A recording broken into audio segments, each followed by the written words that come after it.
Good morning दोस्तों। आज आपका यूट्यूब चैनल में ये भी इम्पोर्टेंट टॉपिक है उत्तर प्रदेश पुलिस के लिए,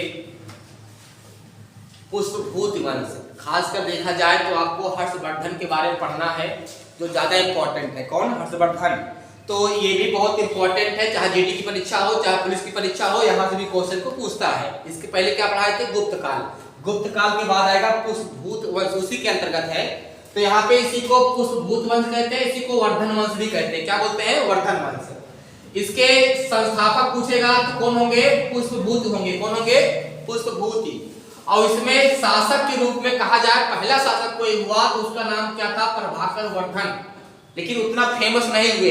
प्रभाकर वर्धन के भाई का नाम था राज्यवर्धन। क्या नाम था? राज्यवर्धन। और प्रभाकर वर्धन की बड़ी बहन थी, उनका नाम क्या था? राजश्री। क्या नाम था? राजश्री। और उनके पति का नाम था गृहवर्धन।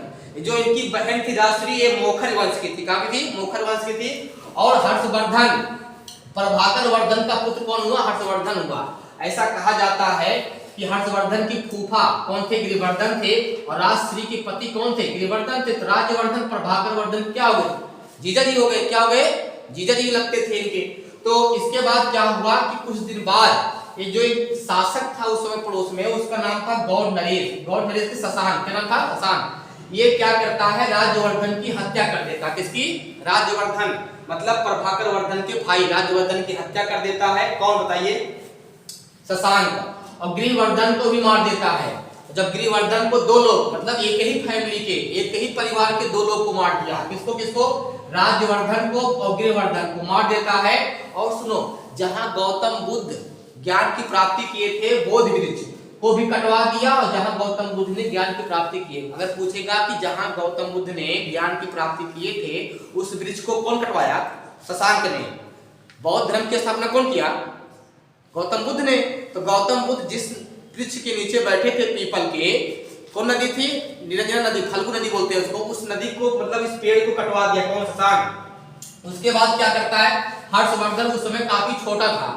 जब बड़ा हुआ तो हर्षवर्धन क्या किया? बदला, शशांक को मार डाला। वो बदला ले लिया। बदला लेने के बाद अब बताओ 16 साल का बच्चा गद्दी पर बैठा, जिसका नाम क्या था? हर्षवर्धन था। क्या नाम था? हर्षवर्धन। वो 16 साल का बच्चा गद्दी पर बैठा जिसका नाम क्या था? हर्षवर्धन था। तो बताओ इनके अपने परिवार राज्यवर्धन और गृहवर्धन के हत्यारे को कौन मारा? बताओ। हर्षवर्धन। तो हर्षवर्धन इस काल में पुष्पभूत वंश में हर्षवर्धन ज्यादा फेमस हुए। बात समझ गए ना? हर्षवर्धन ज्यादा फेमस हुए क्योंकि इन्हीं से क्वेश्चन पूछेगा। अब 16 साल का बच्चा, जब हर्षवर्धन गद्दी पर बैठा उस समय उसकी आयु कितनी थी? 16 साल। तो 16 साल का बच्चा गद्दी पर बैठा जिसका नाम क्या था? हर्षवर्धन। एक चीज बहुत इंपॉर्टेंट पूछता है, ये 5वें वर्ष महामोर्च का आयोजन करता था। महामोर्च का मतलब होता है अपनी संपत्ति दान करता था। क्या? अपनी संपत्ति, मतलब लालची राजा नहीं थे, लालची शासक नहीं थे। अपनी संपत्ति जितना इकट्ठा होती थी, हर 5वें वर्ष सबको इकट्ठा करके महामोर्च का आयोजन करता था। महामोर्च का मतलब होगा अपनी संपत्ति को दान करना।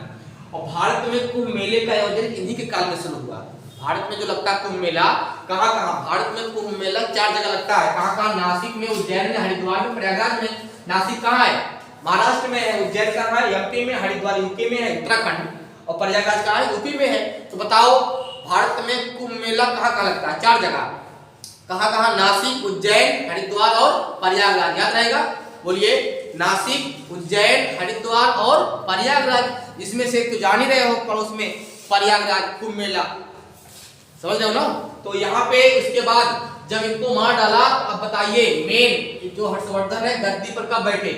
606 से 647 तक जो टाइम ड्यूरेशन है ये हर्षवर्धन का है। किसका है? हर्षवर्धन का टाइम ड्यूरेशन है। 606 ईस्वी से 647 ईस्वी तक का जो शासनकाल है ये हर्षवर्धन का है। इनके शासनकाल में नाटक लिखे गए। कौन? नागानंद, रत्नावली और प्रियदर्शिका। ये नाटक लिखे गए इनके शासनकाल में। और इनके दरबारी का कौन थे? वाणभट्ट। कौन थे? वाणभट्ट थे। वाणभट्ट की रचना क्या है? हर्ष कादंबरी, हर्षचरित। तो इनकी ये रचना है। किसका? वाणभट्ट की। ये भी इनकी रचना है। तो वाणभट्ट की रचना क्या? हर्षचरित किसकी रचना है? वाणभट्ट की। कादंबरी किसकी रचना है? वाणभट्ट की है। इनके दरबार में कवि और थे, उनका नाम मयूर था। मयूर की तो रचना, उनकी बुक का नाम क्या है? सूर्य शतक। तो पूछेगा सूर्य शतक किसकी रचना है? मयूर की। मयूर किसके दरबार में थे? हर्षवर्धन के दरबार में थे। वाणभट्ट किसके दरबार में थे? हर्षवर्धन के दरबार में थे। वाण भट्ट की रचना क्या है? कादम्बरी और हर्षचरित। और एक कवि कौन है? मयूर। रचना क्या है? तो सूर्य शतक। इन्हीं के दरबार में विदेशी आए थे, उनका नाम क्या था? ह्वेनसांग। हाइयान किसके दरबार में? चंद्रगुप्त द्वितीय। हाइयान पूछेगा तो ह्वेनसांग आता है, विदेशी था ये 630 से 645 तक यहाँ था। और यात्रियों का राजकुमार इसको बोलते हैं ह्वेनसांग को। यहाँ भी क्वेश्चन बनता है, इसको वर्तमान शाक्यमुनि कहा गया। इसको मतलब त्सांग के नाम से भी जाना जाता है इसको। उसके बाद कल्पक नदी के पास मुलाकात हुई थी हर्षवर्धन से। इसे इसकी बुक का नाम क्या है? ईयू की। क्या नाम है? ईयू की शिलादित्य का पुस्तक का नाम है शिलादित्य कहकर पुकारा गया है इसको। चीनी लेखक भारतीयों को क्या बोलते थे? थिंतु। क्या बोलते थे? थिंतु कहकर पुकारते थे। इसकी खोपड़ी, मरने के बाद इसकी खोपड़ी आज भी पटना संग्रहालय में रखी हुई है। किसकी? ह्वेनसांग की। तो ह्वेनसांग की खोपड़ी आज भी पटना संग्रहालय में रखी हुई है। नालंदा में 18 महीने रुका था। कितना महीने? 18 महीने। नालंदा में कितने महीने रुका था ये? 18 महीने। तो ये सब आपका पुष्पगुप्त वंश के क्वेश्चन थे। यहाँ से क्वेश्चन बनने के चांस रहते हैं, इसको देख लीजिएगा। धन्यवाद। कल का जो टॉपिक रहेगा, अब आएगा गुलाम वंश। पढ़ाएंगे दिल्ली सल्तनत, और दिल्ली सल्तनत बहुत इंपॉर्टेंट है। इसमें गुलाम वंश, खिलजी वंश, तुगलक वंश, सैयद वंश, लोधी वंश, इस पांचों वंश को पढ़ना। इसको बोलते हैं सल्तनत काल। ये भी वीडियो अपलोड करेंगे। पढ़ा दिए। धन्यवाद।